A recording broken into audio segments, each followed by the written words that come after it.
durant ce deuxième chapitre, on va pas s'intéresser à une seule variable, mais à deux variables. C'est-à-dire, on va collecter les observations pour n individus toujours. On va considérer un échantillon de taille n ou bien une population de taille n.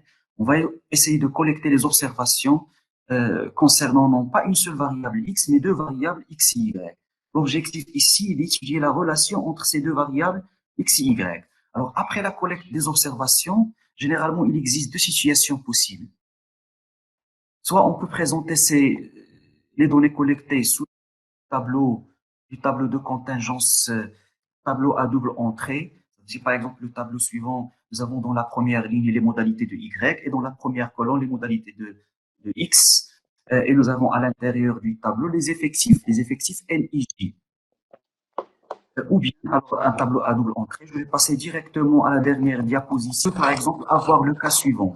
Le cas d'un tableau non pas un tableau à double entrée, un tableau de contingence, mais un tableau avec deux points, un tableau de données individuelles. C'est-à-dire, nous avons dans ce tableau, dans la première colonne, les modalités de X, voire les observations de Xn jusqu'à Xn. Pas jusqu'à Xk, mais jusqu'à Xn. C'est-à-dire, toutes les observations relatives à la variable X.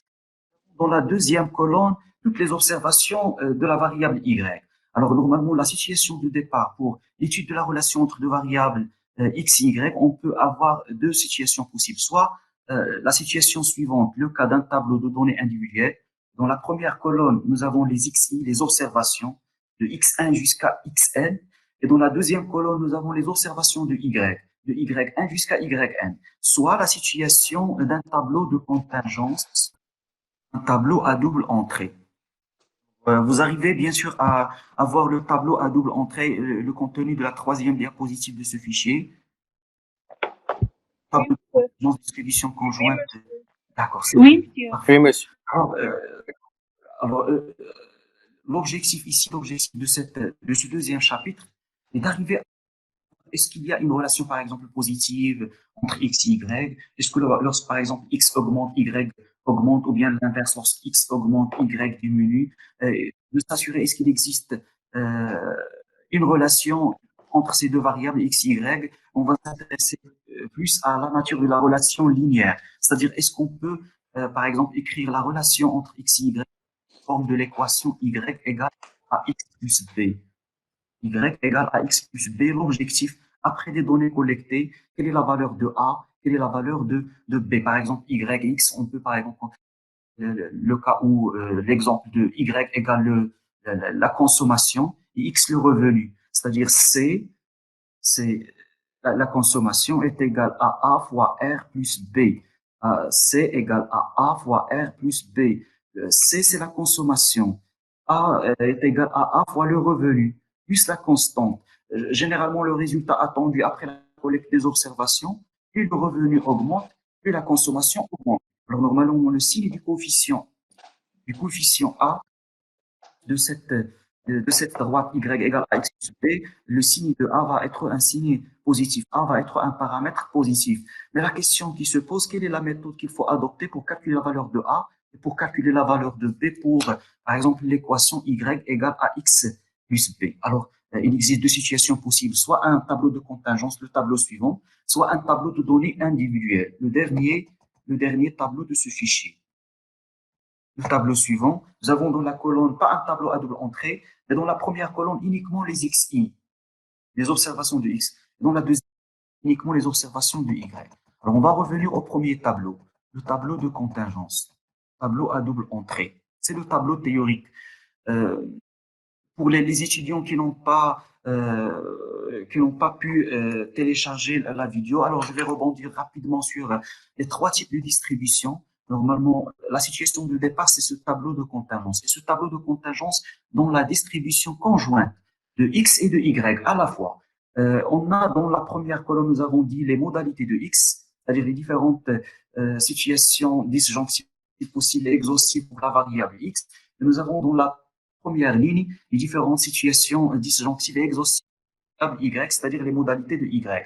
On va supposer que nous avons L modalités pour Y, de Y1 jusqu'à YL. Et pour généraliser, on va adopter l'indice J pour la variable Y, c'est-à-dire pour parler d'une modalité de façon générale, on va dire que la modalité de Y est la modalité Y indice J. Par contre, pour la première colonne, pour les modalités de x, on va supposer que nous avons k modalités, de 1 jusqu'à k. Et pour généraliser, on va adopter l'indice i, on va parler de la modalité xi, pour la variable x. On peut avoir k est égal à l, mais supposons que k est différent de l, c'est-à-dire le nombre de modalités de x est différent du nombre de modalités de y. On peut avoir le cas où k est égal à l. Alors, à l'intérieur de ce tableau, on a les effectifs marginaux. À l'intérieur, par exemple, le premier effectif, c'est N11. Alors, que signifie N11? Alors, N11 correspond à l'intersection entre la première ligne X1 et la première colonne Y1. C'est-à-dire, N11 signifie qu'il existe N11 individus parmi les N. Les N individus c'est l'effectif, c'est la taille de l'échantillon, bien la taille de la population ici, N individus. On s'intéresse à N individus. Alors, que signifie N11? Il existe N11 individus parmi les N qui ont à la fois la modalité X1 pour la variable X et la modalité Y1 pour la variable Y. Pour généraliser, on parle de l'effectif NIJ qui figure au centre de ce tableau. Alors, nous avons l'effectif NIJ qui est l'intersection entre la ligne XI pour la modalité xi pour la variable x et la colonne yj pour la modalité yj pour la variable y. Alors, que signifie nij? Signifie qu'il existe nij individus parmi les n individus pour la modalité xi pour la variable x, c'est-à-dire qui ont la valeur x égale xi pour la variable x, qui ont la valeur y égale yj pour la variable y. NKL, dernier effectif marginal, plutôt dernier effectif conjoint, NKL. NKL. Que signifie NKL? Il existe NKL individus parmi les N qui ont à la fois la modalité XK pour la variable X et la modalité YL pour la variable Y. Alors, le fait de donner le tableau, de présenter les données collectées sous la forme du tableau suivant, nous sommes en train de donner la distribution conjointe de x et de y, à la fois une distribution de x et de y. Alors maintenant, que représentent les valeurs de la dernière colonne totale et les valeurs de la dernière ligne totale? Alors pour les que représentent ici les valeurs de la dernière colonne totale, ce qu'on appelle les effectifs marginaux de x. Les effectifs marginaux de x, pour généraliser, on parle des effectifs NI points. NI points. Alors, N1 point, c'est premier effectif marginal de x qui est égal à la somme des effectifs conjoints de la première ligne, c'est-à-dire c'est N11 plus N12 plus N13 plus, pour généraliser, N1J des pointillés jusqu'à N1L. Alors, pour les effectifs de cette première ligne, on a toujours l'indice 1, c'est-à-dire I ne change pas, puisque I renvoie au rang renvoie à la modalité de x. Ici, puisque nous sommes dans la première ligne, i est égal à 1, car de i égale à 1 jusqu'à i égale à k pour les k modalités de x. Alors, toujours le premier indice, alors on parle ici pour les unités. Les unités, c'est la valeur de j, il renvoie au rang de la colonne, c'est-à-dire au rang de la modalité de la variable y. Et pour les dizaines, la valeur des dizaines ici, c'est 1. Il renvoie au rang de la modalité, c'est-à-dire au rang de la ligne. Alors, nous avons toujours pour les effectifs de cette première ligne, nous avons la valeur des dizaines est toujours égale à 1.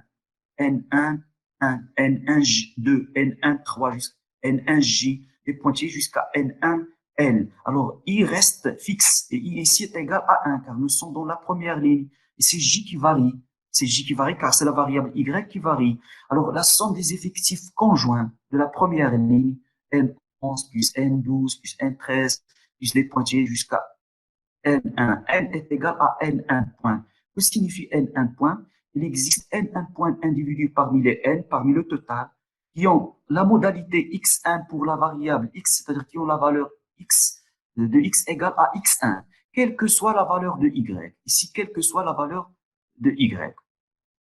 La même chose, si on passe à la IM ligne, alors nous avons dit que la valeur des dizaines pour l'indice, la valeur des dizaines renvoie au rang de la modalité de x, c'est-à-dire le rang de la ligne. Nous sommes dans la IM ligne, nous avons toujours NI1, NI2, nous avons I reste fixe, la valeur de la IM I qui renvoie au rang de la IM ligne, au rang de la modalité XI pour la variable X. Nous avons I qui reste fixe. Et c'est J qui varie. J égale A1 pour la première colonne, J égale A2, c'est-à-dire on va passer de NI1 pour la deuxième, pour passer, on va passer à NI2.